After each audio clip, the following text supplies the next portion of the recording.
કોલકાતા રેપકાંડની શાહી સુકાઈ નથી ત્યાં રાજ્યના છેવાડે આવેલ વલસાડ જિલ્લામાં ફરી એકવાર નાનકડી બાળકી સાથે દુષ્કર્મની ઘટના બની છે।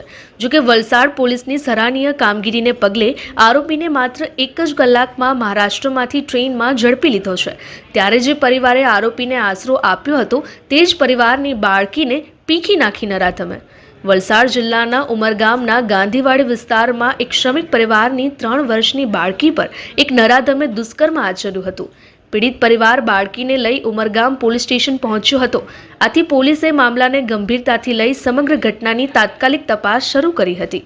પોલીસે ગણતરીના સમયમાં જ આરોપી ગુલામ મુસ્તફા વતન ઝારખંડ ભાગી જાય તે પહેલા જ ટ્રેનમાં જ મહારાષ્ટ્રમાંથી દબોચી લીધો હતો અને તેની ધરપકડ કરી તેના વિરુદ્ધ પોક્સો અને દુષ્કર્મ સહિત ફાંસીની સજા થાય તે મુજબની કલમો લગાવી ઊંડાણપૂર્વક તપાસ હાથ ધરી હતી। પોલીસની પ્રાથમિક તપાસમાં બહાર આવ્યું કે આરોપી ગુલામ મુસ્તફા પીડિતાના પિતાનો મિત્ર જ હતો અને પીડિતાના પિતાએ જ આરોપીને એક કંપનીમાં કામે પણ લગાવ્યો હતો। જો કે નરાધમ ગુલામ મુસ્તફાએ જે પરિવારે તેને રોજીરોટી અપાવી તે જ પરિવારની માસૂમ 3 વર્ષની બાળકી પર નજર બગાડી અને તેને પીખી નાખી હતી। આથી સમગ્ર ઉમરગામમાં આક્રોશ ફાટી નીકળ્યો હતો।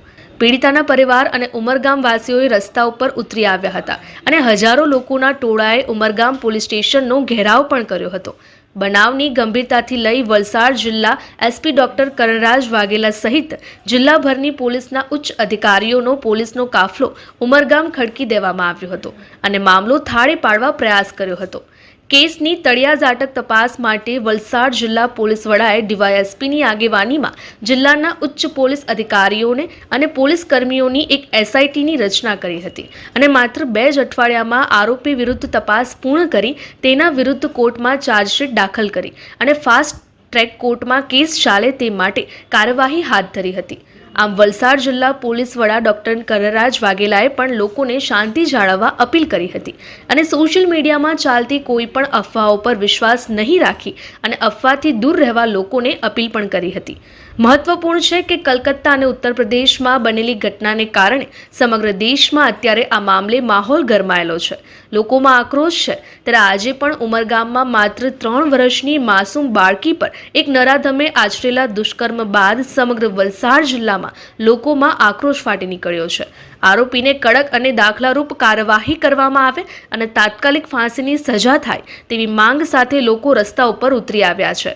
બાળકો સાથે બનતી આવી ઘટનામાં મોટાભાગે કોઈ જાણીતું હોવાનું જ બહાર આવે છે ત્યારે આ ઘટનામાં પણ બાળકી સાથે દુષ્કર્મ આચરનાર નરાધમને બાળકી પહેલેથી જ પરિચિત હતી ત્યારે કહેવાતા અંકલથી પોતાના માસૂમોને બચાવવા એ આજના સમયની માંગ છે અને બાળકોને બેડ ટચ ગુડ ટચ પણ શીખવાડવું એ ખૂબ જ જરૂરી બન્યું છે।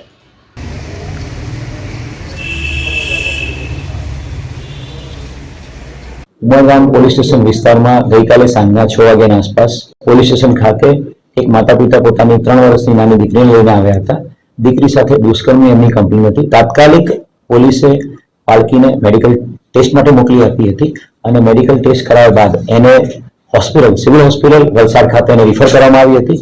માતા પિતાની ફરિયાદના આધારે ભારતીય ન્યાય સંહિતા નવી ભારતીય ન્યાય સંહિતાની જે કલમ છે 65B 65(2) અને એની સાથે સાથે પોક્સોની કલમ 4, 5, 6, 8 મુજબનો ગુનો દાખલ કરી દેવામાં આવ્યો છે।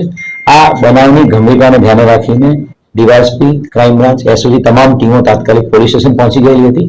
આરોપીની શોધખોળ તાત્કાલિક હાથ ધરવામાં આવી હતી અને એક ચોક્કસ માહિતી આધારે આરોપી ઝારખંડ રાજ્યનો છે અને કદાચ રાજ્ય બહાર ભાગી જવાની કોશિશ કરે અને ટ્રેનમાં ભાગવાની કોશિશ કરે એની પાક્કી બાતમી આધારે અને પાક્કી ઇન્ફોર્મેશન આધારે તાત્કાલિક અલગ અલગ ટીમો બનાવીને સુરત, નાસિક અલગ અલગ રેલવે ટ્રેનમાં બધી ટીમો મોકલવામાં આવી હતી અને આ આરોપી સુરતથી વિરાર તરફ જતી ટ્રેનમાં સંજાણથી બેસીને વિરાર તરફ જઈ રહેવાની હકીકત આધારે ટેકનિકલ ઇન્ટેલિજન્સ અને હ્યુમન ઇન્ટેલિજન્સ આધારે તાત્કાલિક પાલઘરના ક્રાઇમ બ્રાન્ચ અને પાલઘર એસપી સાહેબની મદદ લેવામાં આવી હતી।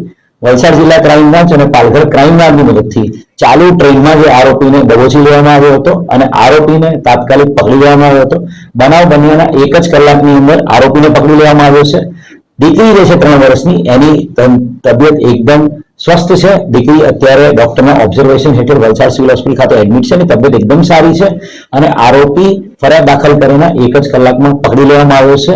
ગુનાની તપાસ યોગ્ય રીતે થાય એના માટે special investigation team DYSP Vapi division દવેના માર્ગદર્શન હેઠળ બનાવવામાં આવી છે, જેની અંદર પીઆઈ શૈલેષ ચૌધરી, મહિલા પીએસઆઈ સ્મિતા વસાવા અને અન્ય 4 અધિકારીઓની નિમણૂક કરવામાં આવી છે.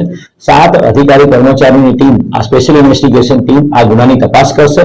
વહેલામાં વહેલી તકે તપાસ પૂર્ણ કરી આગામી 2 વીકમાં આ ગુનાના કામે ચાર્જશીટ કરી દેવામાં આવશે અને આ ગુનામાં સ્પેશિયલ પબ્લિક પ્રોસિક્યુટર નિમણૂક કરીને ફાસ્ટ ટ્રેક કોર્ટમાં કેસ ચલાવીને વહેલામાં વહેલી તકે સજા થાય એવો પ્રયત્ન વલસાડ જિલ્લા પોલીસનો રહેશે.